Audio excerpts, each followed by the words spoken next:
Football fans, কল্পনা করুন মাঠে একসাথে নেইমার, ভিনিসিয়াস জুনিয়র, রাফিনহা আর নতুন বিস্ময় এস্তেবাও, আর সাইড লাইনে দাঁড়িয়ে আছেন মাস্টার মাইন্ড কার্লো আনচেলত্তি।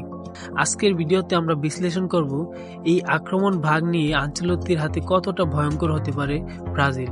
চলুন শুরু করি। কার্লো আনচেলত্তি মানে শান্ত মাথা কিন্তু ভয়ঙ্কর পরিকল্পনা। তিনি খেলোয়াড়দের ফ্রি রোল দিতে ভালোবাসেন। ব্রাজিলের ঐতিহ্যবাহী স্কিল প্লাস ইউরোপিয়ান ট্যাকটিক্স তার মূল ধর্ষণ। আক্রমণে রিগিড পজিশনের বদলে মুভমেন্ট ও কম্বিনেশন। এই কারণেই নেইমার, ভিনি, রাফিনহা ও এস্তেবাও সবাই নিজেদের সেরা খেলাটা খেলতে পারে।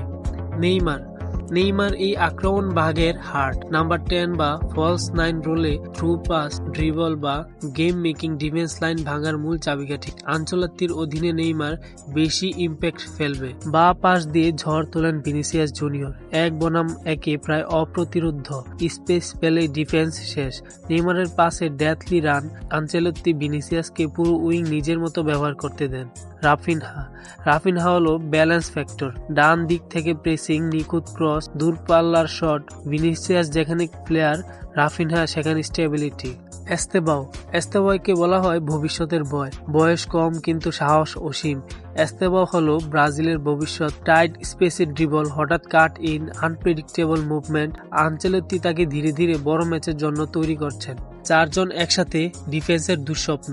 একসাথে খেললে নেইমার খেল বানায়, ভিনিসিয়াস ডিফেন্স টানে, এস্তেবাও চমক আনে, রাফিনহা ফাইনাল বল দেয়। প্রতিপক্ষ জানেই না কাকে আটকাবে।